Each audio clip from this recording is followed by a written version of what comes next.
In this video, I'm going to tell you exactly how I eat and train to optimize muscle growth, fat loss, and mental performance. Now, just a disclaimer before we get into it, if you're a bodybuilder, if you're an athlete, and that's your primary goal, maybe this might not be as suitable for you, and that's okay. Don't do it. Do what works for you. However, this is the best method that I've found that I love, I can stick to, and that benefits me the most. Now, I'll just give you an overview. I do intermittent fasting. I don't track my calories. I know roughly what I eat in a day, like within a ballpark range. I do a little bit of cardio, not your typical cardio. I train 3 days per week intensely, not like 6 like a bodybuilder or 5. I don't prioritize muscle growth or fat loss per se. I just like staying lean year round. So I'm not going to be bulking or cutting. And I do this to, one, look good, feel good about myself, be proud of myself when I look in the mirror. And two, when you bulk and cut, it's a bit of wear and tear on your body and especially your mind. I know when I eat a lot of carbs, and when you're bulking, you do need to eat a lot of carbs, generally speaking. I get so much brain fog, I can't concentrate, my work suffers, I can't read as good, I can't retain as much knowledge. So that's my philosophy on training and nutrition and how I do it. Now I'll get into the nuances and I'll go in depth here, but I just wanted to put that out first and foremost as a quick disclaimer. If you want to be a bodybuilder, professionally go on stage, probably this isn't the right one for you. You maybe need some more frequency, volume, etc. You won't be needing more intensity because I train it as intense as they get. But yeah, this is to optimize my needs to benefit my life and what I like to do. All right, so let's get straight into it. Now, number one, we'll talk about nutrition first. Intermittent fasting. Now, it's not a diet. It doesn't tell you what to eat. It's just time restricted eating. So essentially, we don't need to complicate it. I just won't eat for the first 4 to 6 hours into waking up, and then I won't eat an hour or two before bed. That's as simple as it is. You don't need to overcomplicate it any more than that. There's no special eating window. There's no special this or that. That's just I like to keep it flexible so I can stick to it for the long term and be consistent, because that's where the results are. In consistency, not just sprinting for 2 days and being a champion for 2 days. It's about over the long term consistency, progress, and overall results. For what I eat, the nutrition inside of the eating protocol, intermittent fasting, I'll eat 2-3 meals a day, generally 2. So my first meal will consist of chicken and rice and eggs, or maybe beef, rice and eggs. Just a moderate amount. Probably I go a lot higher on the protein and keep the carbs minimal for my first meal, and then for my last meal of the day I keep the carbs a bit higher because I don't need to concentrate as much towards the end of the day. Also, just to add in, I forgot to mention, I have 2 black coffees while I'm fasting and no caffeine after my first meal, because then it gets rid of the effects, sort of. Like, it still gives you the effects, but just not as much. And I like my body to understand that no food means coffee and food means no coffee, if that makes sense. And then for my last meal of the day, I'll have just a big heaps of beef, heaps of chicken, and then I'll have my berry smoothie, yogurt, protein shake smoothie sort of thing. So it's just like bunch of frozen mixed berries, bunch of frozen mango, like heaps of Greek yogurt, and then almond milk, blend the bitch up, and then that's all it is, just some sweets. Or sometimes I'll have like that Halo Top stuff, or some off brands of Halo Top from Aldi's or whatever it may be. It's like 300 calories for the ice cream. And then some snacks here and there. I may have a protein bar, protein cookie.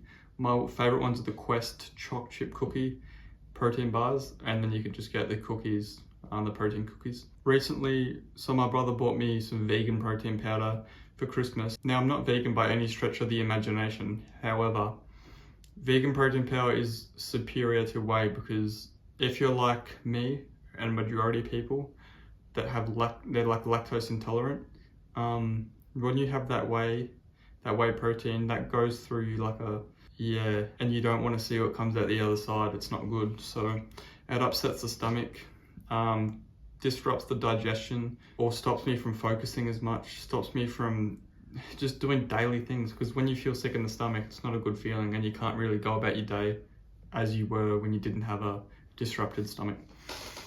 So with the vegan protein powder, I'll have protein pancakes. So all it is 2 servings of that, which is about 40 grams of protein, 60 carb, and then I'll have 2 eggs with it, and then I'll have like 6 tablespoons of almond milk, mix it all up for about a minute, and then just chuck it on the pan. Protein pancakes, boom, easy as you like, done, delicious, down the gob, there you go. Now that's all for the nutrition. Very simple, you don't need high variety. Now for the training portion of my training and nutrition protocol. So I train 3 days a week, super intense. The only reason I can train 3 days a week, build muscle and lose fat, is because of the intensity aspect. If you drop the intensity, you're gonna need to increase the frequency and the volume.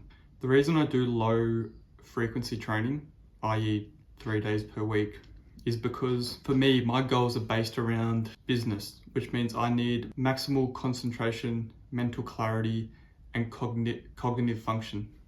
If I don't have those things, I can't work my best. And my priorities are business and work.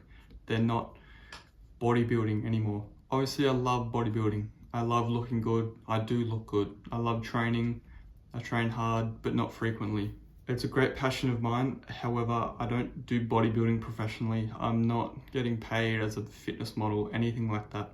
My work is not related to bodybuilding per se. So it wouldn't make sense for me to put all my eggs in that basket and sacrifice, mental concentration and mental clarity and stuff like that. And funnily enough, the less I've trained, because I've tried 6 days a week, I've tried 7 days a week, I've tried 2 days a week, I've tried 4 days a week.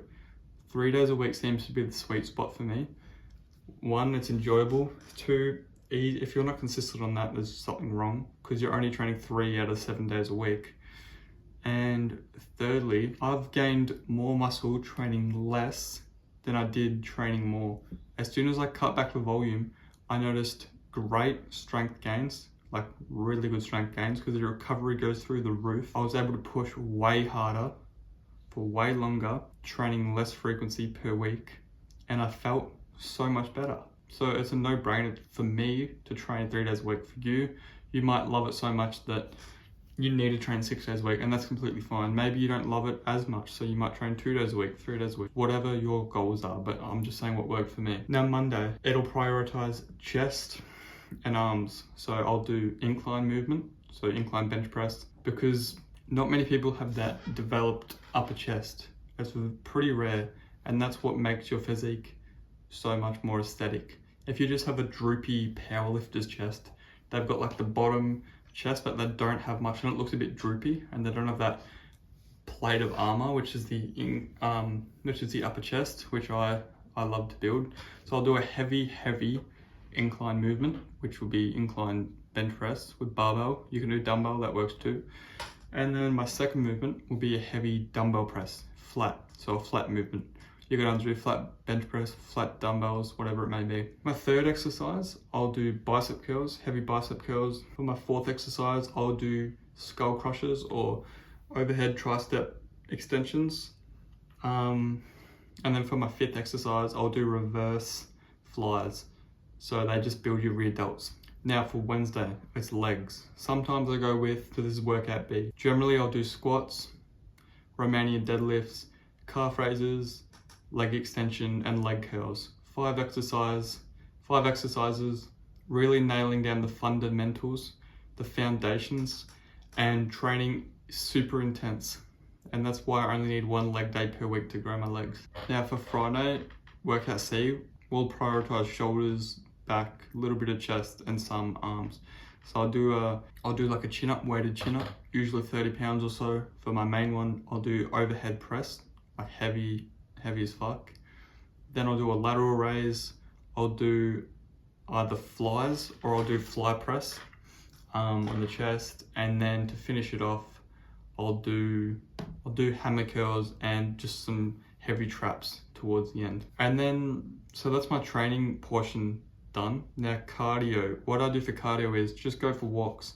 There's no need to sprint, there's no need to cycle, there's no need to swim, there's no need to climb a fucking mountain. You can do those things if that you find that intriguing, fun, and optimal for your lifestyle.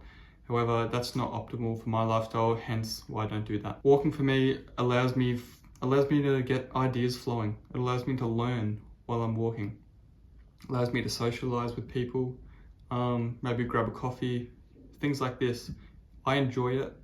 I can stick to it easily because I enjoy it. I don't walk as much now because in Australia it's like 37 degrees Celsius, which I don't know what that is in Fahrenheit, but it is very fucking hot. And every time I go out, I get burnt to a crisp. So I can't go out as much. But yeah, just to conclude, 2 straightforward meals per day, intermittent fasting, 2 black coffees to blunt the appetite, train intensely hard 3 days per week, maximizing intensity and minimizing frequency and volume. Well, not minimizing, but keeping it steady. And then for cardio, I'll just walk, no need to run a marathon or climb a mountain. And then that's all she wrote. Hope you got some value out of this. I hope you can now understand how I train better and what I do to stay lean year round and continuously build muscle. I love you motherfuckers, and I'll catch you on the next one.